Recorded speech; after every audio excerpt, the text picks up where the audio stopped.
অসংকোচ প্রকাশের দুরন্ত সাহস নিয়ে ২০ পেরিয়ে ২১ বছরে সমকাল। এই উপলক্ষে শনিবার সন্ধ্যায় টাইমস মিডিয়া ভবনের সবুজ চত্বরে বর্ণিল এক অনুষ্ঠানের আয়োজন করা হয়। সমকালের সম্পাদক শাহেদ মোহাম্মদ আলীর শুভেচ্ছা বক্তব্যের মধ্য দিয়ে শুরু হয় অনুষ্ঠানের মূল আসর। গণমানুষমুখী করার জন্য সাধ্যমতো কাজ করার চেষ্টা করছে সমকাল। প্রতিষ্ঠাবার্ষিকীর এই আয়োজনে সমকাল কার্যালয়ে ফুলেল শুভেচ্ছা জানাতে আসেন পাঠক, শুভানুধ্যায়ী ও অতিথিরা। আনন্দময় এই অনুষ্ঠানে অংশ নেন অন্তর্বর্তী সরকারের উপদেষ্টা, বিএনপি, জামাত সহ বিভিন্ন রাজনৈতিক দলের নেতারা। আমি দেখেছি যে পরিবেশের ব্যাপারে সমকাল সবসময়ই বস্তুনিষ্ঠ খবর পরিবেশন করে। সমকালের উত্তরোত্তর সাফল্য কামনা করি।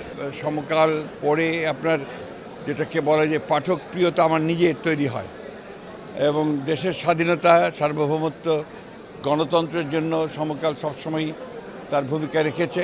আমরা আশা করব যে ভবিষ্যতে সমকাল গণতন্ত্রের জন্য, স্বাধীনতার জন্যে এবং এই অসাম্প্রদায়িক সমাজ গড়ে তোলার ক্ষেত্রে তার ভূমিকা রাখবে। সমকাল আরও উত্তরোত্তর এমন জার্নালিজম দিবে যাতে আমাদের পাঠকরা এই যে মিস ইনফরমেশনের ভিড়ে যাতে বেস নিউজটা তার কাছ থেকে পায়। সমকালকে শুভেচ্ছা, সমকাল এগিয়ে যাক এবং আমি চাই সমকাল এবং বাংলাদেশের সকল পত্রপত্রিকা মানুষের জন্য সাংবাদিকতা করুক। আশা করছি যে আমরা যে সমকাল এগিয়ে চলুক, আরও ডেভেলপ করুক, শুভেচ্ছা জানাচ্ছি এবং শুভকামনা করছি। সংস্কারের যে রাজনীতি, সে জায়গাটাতে সমকালের একটা গুরুত্বপূর্ণ ভূমিকা রয়েছে। আমরা সমকালের সঙ্গে যারা যুক্ত রয়েছেন, সাংবাদিকতার সাথে এবং নানা পর্যায়ে যারা যুক্ত রয়েছেন, তাদের সকলের আমরা উত্তরোত্তর সাফল্য কামনা করি। গুণগত মানের দিক থেকে সেই সমকাল সেই গ্রহণযোগ্যতাটা পেয়েছে জনগণের মধ্যে এবং গণতন্ত্রের এই অগ্রযাত্রায় আমি আশা করি সমকাল তাদের সঠিক ভূমিকা রাখবে। সমকাল অনেকের চাইতে অনেক ভালো করছে, এই ধারাটা, এই যাত্রাটা অব্যাহত থাকুক, এটা চাইব। গণ অভ্যুত্থানে সমকালের ভূমিকা আমরা দেখেছি, সুতরাং আমরা চাই সমকাল আরও ২১০০ বছর তার এই সত্যের সংগ্রামে এগিয়ে থাকুক, এটাই আমাদের প্রত্যাশা। এছাড়াও শুভেচ্ছা বিনিময়ে আসেন কূটনৈতিক, সাংবাদিক, শিক্ষাবিদ ও বিনোদন অঙ্গনের ব্যক্তিরা।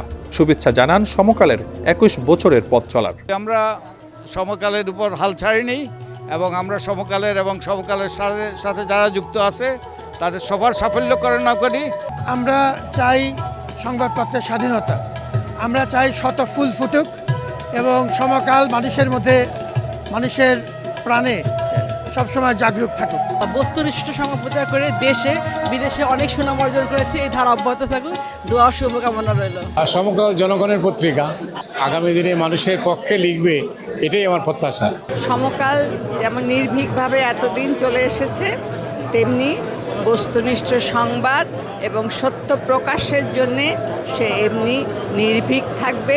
বর্তমান সময়কে ঘিরে সুন্দর কিছু বলবার যে প্রয়াস সমকাল, সেটা আমি অনেক অনেক শুভেচ্ছা জানাচ্ছি। সমকালের সাথে আমরা আছি, থাকব, এগিয়ে যাবে সমকাল। টাইমস মিডিয়ার ব্যবস্থাপনা পরিচালক একে আজাদ সমকাল নিয়ে তার স্বপ্নের কথা তুলে ধরেন প্রতিষ্ঠাবার্ষিকীর অনুষ্ঠানে।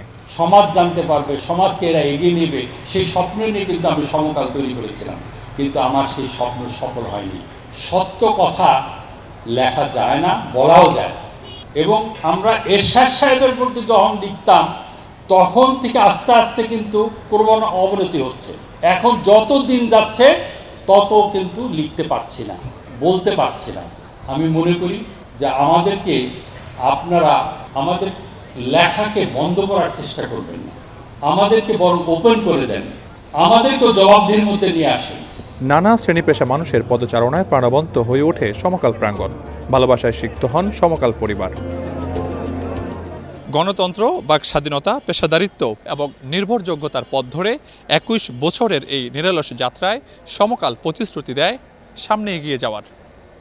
রবিউল রাজু, সমকাল, ঢাকা।